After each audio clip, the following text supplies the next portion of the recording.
estudiaremos un periodo muy interesante de la historia de la filosofía, el cual es la filosofía medieval, es decir, aquella filosofía que se desarrolla en la Edad Media. Hagamos un repaso. Recordemos que cuando hablamos de Edad Media, los historiadores suelen ubicar este periodo en el 476, con la caída del Imperio Romano de Occidente. Sin embargo, la filosofía medieval no va acorde a esta cronología, incluso comienza siglos antes. Se empieza a gestar en el siglo II a.C., siendo más específicos en el 146, cuando Roma invade Grecia, que históricamente conocemos como la Batalla de Corinto, en donde, por medio de esta colisión bélica, la cultura romana va a adoptar varios elementos de la cultura griega. Esta fusión será, como por así decirlo, la partera o uno de los factores más importantes que va a influir en el desarrollo de la filosofía medieval. ¿Por qué?, nos preguntamos. Justamente por la diseminación de la cultura griega por todo el vasto imperio romano. Debemos llevar en cuenta también otro hecho fundamental y, por qué no decirlo, el hecho más importante para la historia de la filosofía medieval cristiana. Es el nacimiento de una figura fundamental que ha marcado la historia de la humanidad como ninguna otra figura histórica. Hago alusión justamente a Cristo, que nace en el siglo I o en el año 0, como lo solemos ubicar, y va a marcar una nueva forma, un nuevo horizonte tanto para la humanidad como para la filosofía. Con el nacimiento de Cristo y el cristianismo propiamente dicho y estructurado como religión siglos después, se plantea una nueva forma de ver el mundo, de ver el hombre, una nueva forma de educación que lleva como estandarte las enseñanzas de Cristo.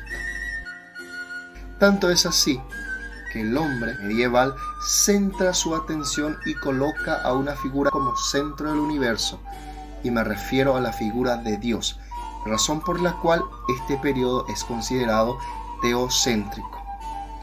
Pero cuando el cristianismo se topa con la filosofía ya estructurada de aquel entonces, tanto la clásica como la nueva, la última, la helénica, solamente le resta dos opciones: rechazarla o aceptarla y hacer uso de sus fundamentos para estructurar la nueva y emergente religión cristiana.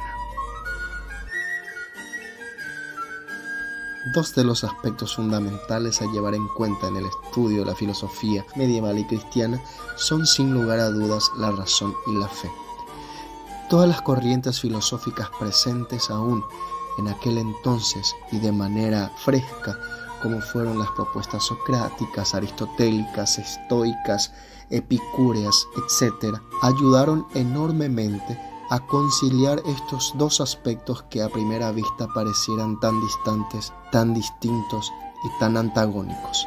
Pero ninguna otra corriente influyó tanto en la medida como lo fue el platonismo, siendo más específico el neoplatonismo, principalmente en este primer periodo llamado patrística.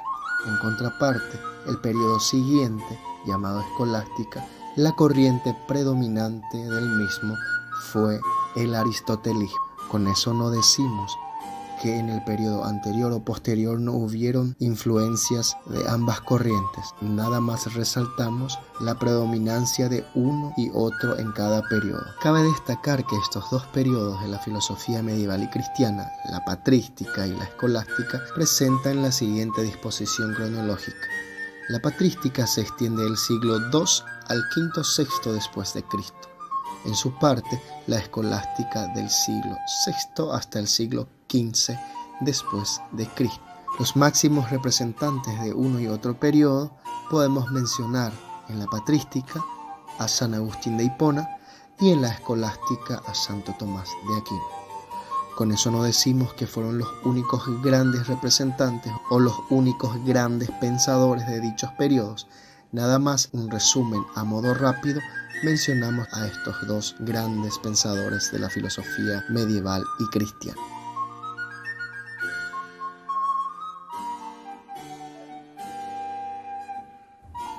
San Agustín nació en el año 354 en Tagaste, en la actual Argelia, que formaba parte de Numidia, provincia africana de Roma.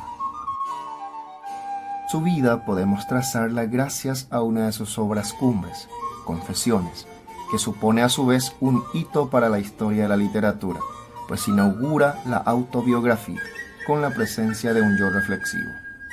En esta obra, donde San Agustín se confiesa a Dios, encontramos narrada la mitad de su vida, pues la escribió en torno a los 40 años.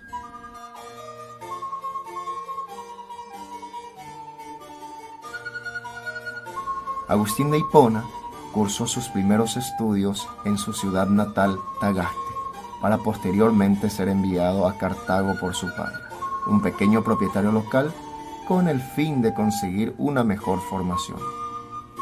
Agustín se entregó al estudio profundo en Cartago, pero también a los placeres de la carne y a la lujuria. Esos primeros años están marcados por la búsqueda de una verdad, de un camino que guíe su vida. No encontraba respuesta a sus preguntas en el cristianismo, que con tanta fe profesaba su madre, la futura Santa Mónica, y que ésta había tratado de inculcarle desde pequeño sin éxito. Su padre, por su parte, era pagano. Agustín, que siempre se esforzaba por ser el mejor, lleno de vanidad, como él mismo confiesa, destacó pronto como un gran estudiante de retórica. A los 19 años, la lectura del Hortensio de Cicerón le cambió la vida y se adentró en el estudio de la filosofía en busca de una verdad que no terminaba de encontrar, profundizando también en otras disciplinas como el teatro o la astrología. Agustín abrazó en estos primeros años el credo de la secta maniquea, muy influyente en aquel entonces, por cierto. Pero a pesar de ser un miembro destacado, nunca llegó a convencerse del todo de sus enseñanzas. A sus 29 años se entrevistó con el obispo maniqueo con más fama de sabio, Fausto, que no pudo dar respuesta a sus interrogantes. Agustín vio que Fausto era todo palabrería y que en el fondo era un hombre ignorante en el que no se hallaba profundidad alguna, por lo que poco a poco fue abandonando el maniqueísmo. De Cartago, donde estuvo varios años como profesor de retórica, pasó a Roma y luego a Milán. Con él iba su hijo Adeodato, nacido en el 372, fruto de una relación con una mujer de la que Agustín silenció el nombre, pero que vivió con él durante cerca de 15 años, hasta que ella decidió retirarse a un monasterio de Cartago.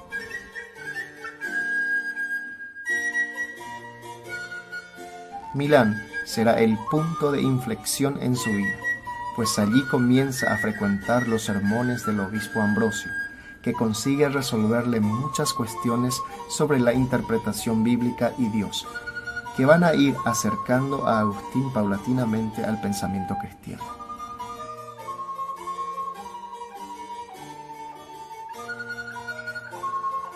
La conversión final y la entrega definitiva a la religión de Cristo llegó tras una especie de revelación que se ha hecho muy famosa. Sucedió que estando Agustín en un estado de lamentación y de depresión existencial, escuchó una voz como de niño que decía: «Toma y lee, toma y lee». Agustín se fue para un libro que acababa de ignorar un rato antes, las Epístolas de San Pablo, y abriéndolo al azar, leyó lo siguiente: «Vete, vende todo lo que tienes y dalo a los pobres, y tendrás un tesoro en el cielo, y después ven y sígueme». Y tras contarle la revelación a su amigo Alipio, volvió a proseguir la lectura, no en banquetes ni embriagueces, no en vicios y deshonestidades, no en contiendas y emulaciones, sino revestíos de nuestro Señor Jesucristo, y no empleéis vuestro cuidado en satisfacer los apetitos del cuerpo. Una vez bautizado por el obispo Ambrosio, Agustín abandona su cátedra de retórica y vuelve a Tagaste, pero ya sin su madre, que muere en el 387. 3 años después lo hará su hijo Adeodato. en Tagaste vende todos los bienes que tiene y funda una pequeña comunidad monástica. En el 391 fue elegido sin quererlo como sacerdote cristiano en Hipona, y 4 años después será ordenado obispo de esa misma sede. Durante este periodo se dedicó fervientemente a la composición de sus obras, combatiendo fuertemente las herejías y los cismas que amenazaban a la ortodoxia católica, tales como maniqueos, pelagianos, donatistas o paganos. Agustín de Hipona murió en el 430 después de Cristo, cuando la ciudad de su sede episcopal, Hipona, estaba sometida al asedio de los bárbaros.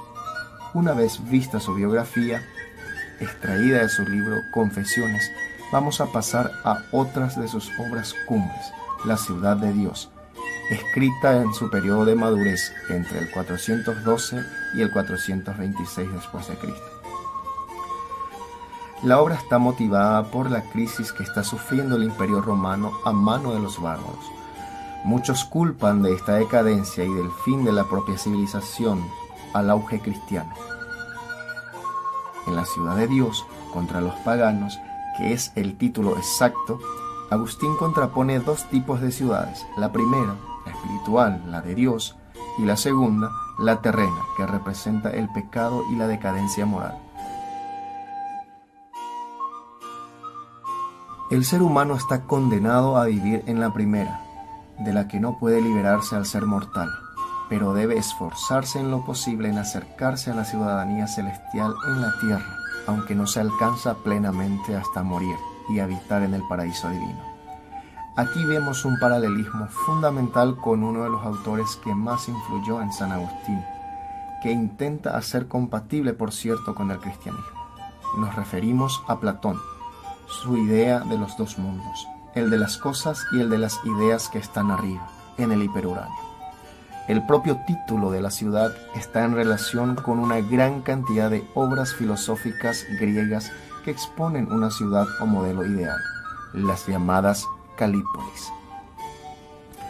Agustín tratará en toda su obra de dotar al cristianismo de un corpus filosófico que le dé una base intelectual y que lo haga defendible desde la perspectiva de la razón. El modelo elegido para ello será Platón y las obras neoplatónicas de autores como Plotino. Sin embargo, ante la razón platónica, Agustín va a interponer la fe. Solo si la razón está supeditada a la fe se puede llegar al conocimiento verdadero, que identifica evidentemente con Dios. Por tanto, como rezaba el dicho latino, filosofía ancilla theologia, es decir, la filosofía es sierva de la teología.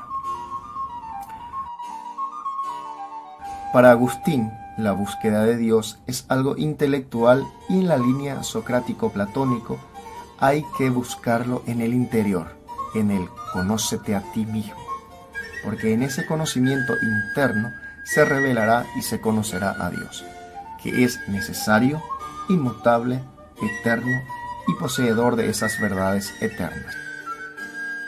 Pero a ese conocimiento solo podemos acceder si creemos primero. Cree para comprender, afirma el sabio de Hipona. Al buscar en nuestro interior, al igual que Platón se prescinde de los sentidos engañosos y se conoce por el alma. Pero una vez que hemos creído, la filosofía y la razón son fundamentales para comprender las proposiciones de la fe. Hay que agregar que Agustín, siguiendo la teoría de la línea de Platón, divide la razón en 2 partes: la razón inferior, que se encargaría de las ciencias y los saberes universales, y la razón superior, que es la más cercana a Dios y tiene por objeto la propia fe. En la línea platónica, Agustín identifica a Dios con el bien supremo, con la verdad y las ideas eternas. Los merecedores de la ciudad de Dios serán los justos, siendo la justicia otro de los fines de la República de Platón.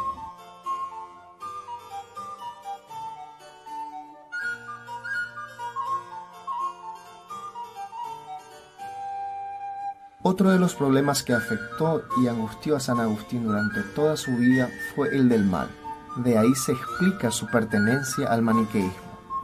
Agustín resolverá esa gran incógnita que lo atormentó durante años, afirmando que en Dios no puede haber nunca mal, y que éste no es causa de Dios, sino que el mal es únicamente ausencia de bien, y se produce como fruto de la libertad que Dios otorga al ser humano.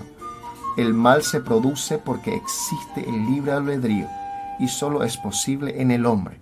Este mal está emparentado también con Platón, donde el mal se produce por la ignorancia del ser humano, que en San Agustín se corresponde con la ignorancia de Dios.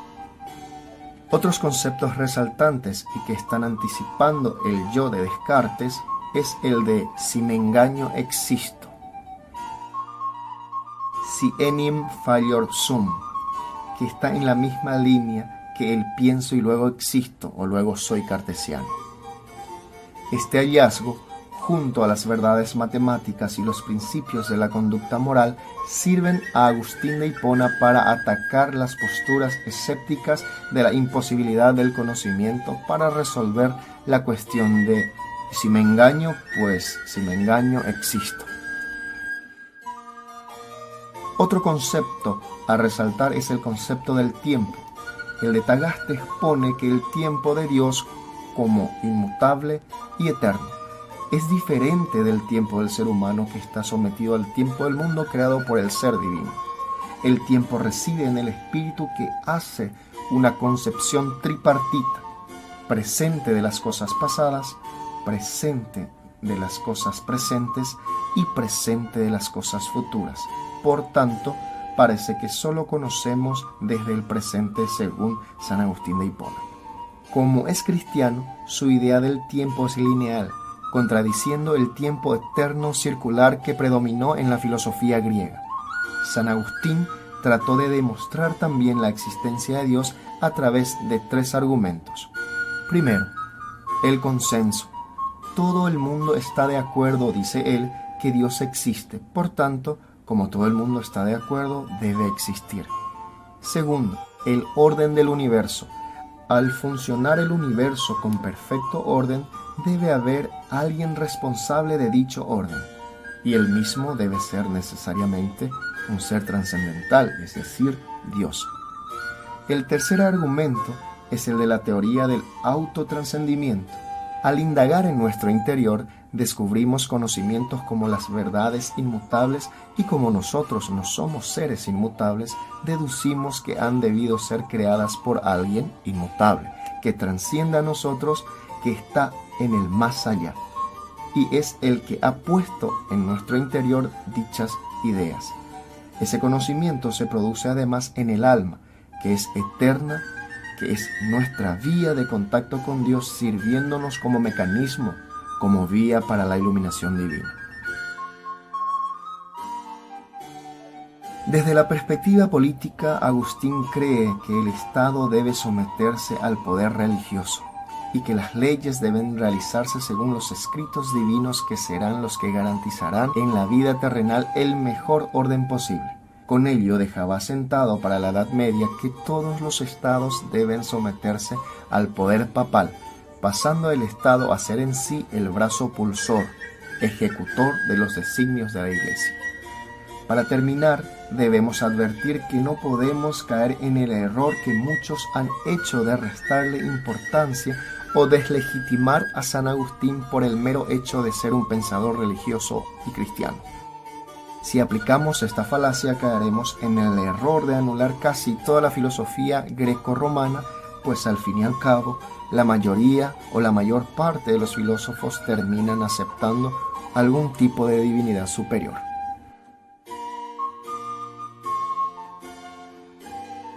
Tomás nació en el castillo familiar de Rocaseca en 1224, cerca del pueblo de Aquino, en la región italiana de Lacio.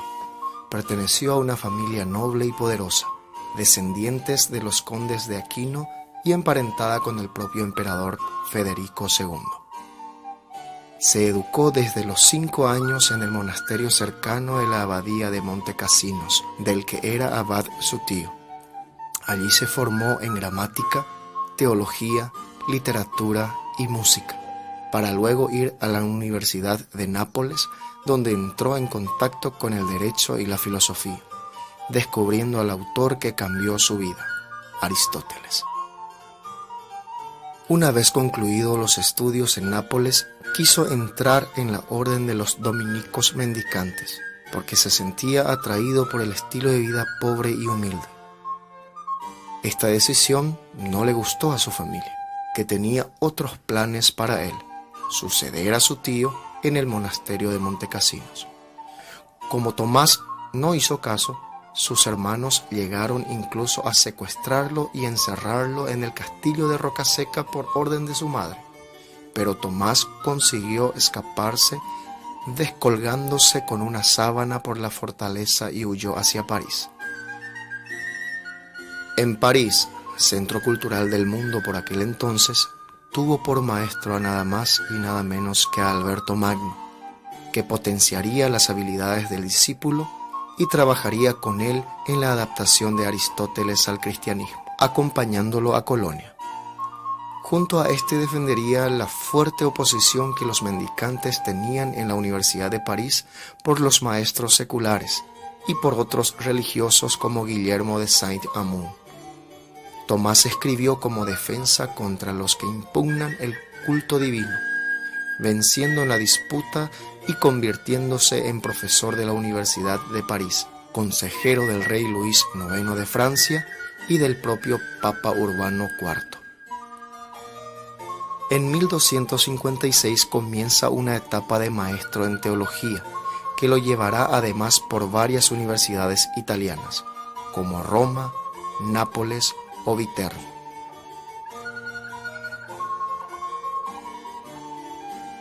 Posteriormente volvería de nuevo a París, donde su doctrina tenía no pocos enemigos, pues los averroístas encabezados por Sigerio de Brabante, los agustinistas y los seculares antimendicantes no paraban de atacar su doctrina. De vuelta a Italia, citan las fuentes que fue recibido como el propio rey, dada a la gran fama que gozaba en aquel entonces. En diciembre de 1273, mientras celebraba la misa de la festividad de San Nicolás, entró en un profundo éxtasis que lo llevó a contemplar una visión divina y que le hizo abandonar por completo la escritura.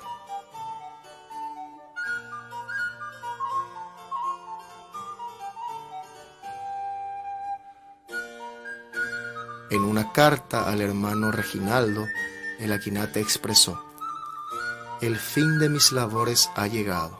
Todo lo que he escrito me parece algo así como paja después de las cosas que me fueron reveladas». Tomás no volvería a escribir más, dejando incompleta la relación de la tercera parte de su Summa Theologia o Summa Theologica.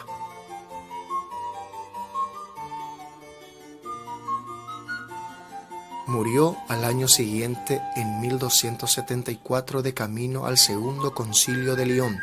Las causas de su muerte no están claras y no han faltado los que han especulado que pudo haber sido envenenado.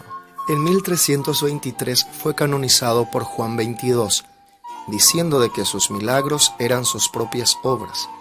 Afirmando, iluminó más a la Iglesia que todos los otros doctores. En sus libros, aprovecha más el hombre en un solo año que en el estudio de los demás durante toda la vida. El pensamiento de Santo Tomás, como el de San Agustín, parte de la supremacía de la fe sobre la razón, pero otorga un papel esencial a la filosofía como instrumento de la teología para explicar las cuestiones de la fe y del ser humano. Su gran mérito filosófico es haber contribuido a la recuperación de Aristóteles en Occidente, hasta entonces casi prohibido por no ser compatible con el cristianismo. Tomás encargó a su amigo Guillermo de Moerbeke que tradujera del griego directamente las obras de Aristóteles, porque las copias que circulaban eran traducciones árabes que habían desvirtuado el pensamiento original del estagirita. Las nuevas traducciones sirvieron de base a Alberto Magno y a su genial discípulo Santo Tomás, que sería capaz de compatibilizar su pensamiento con la teología cristiana. Santo Tomás va a coincidir con Aristóteles en la importancia que le dan a los sentidos y al conocimiento sensible de la experiencia, en contraposición al platonismo que había defendido San Agustín de Hipona. También en la interpretación teleológica de la naturaleza o el fin de la felicidad, en la meta del ser humano, va a también coincidir con Aristóteles. Pero debemos decir que el Aquinate no acepta toda la filosofía aristotélica, solo la que puede compatibilizar y no contradecir con el pensamiento cristiano. Tomás escribió muchas obras, cerca de 50 tomos. Algún crítico ha dicho de él que sus trabajos son equivalentes o comparables a las grandes catedrales medievales.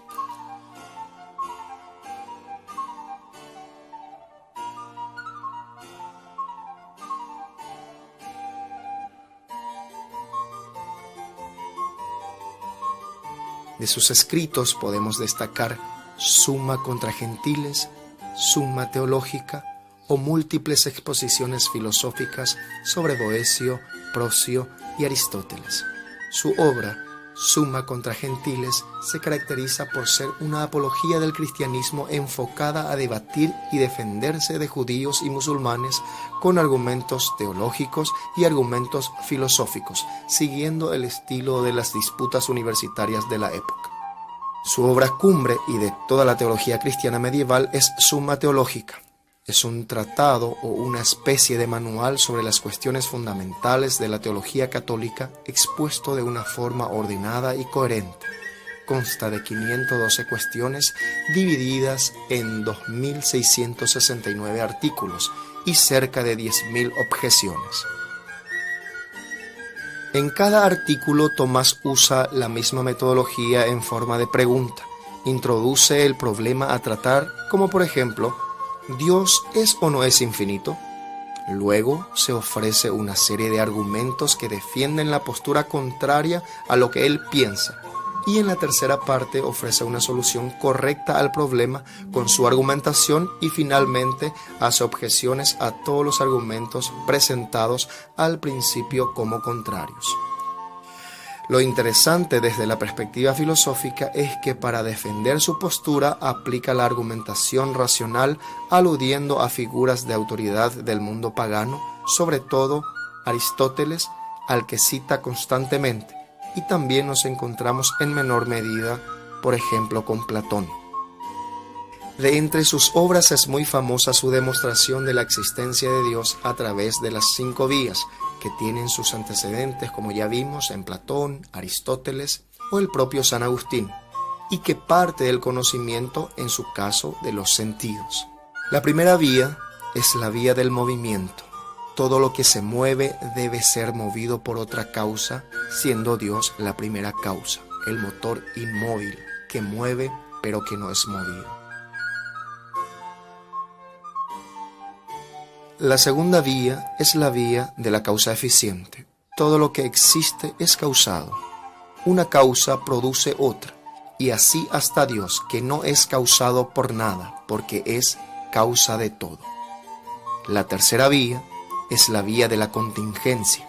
Tomás afirma que las cosas pueden existir o no existir, pero la única que existe por sí misma y de manera necesaria siempre es Dios. Por tanto, es necesario y el resto contingentes o prescindibles, siendo creadas o partiendo de Dios. La cuarta vía es la de la jerarquización o grados de perfección.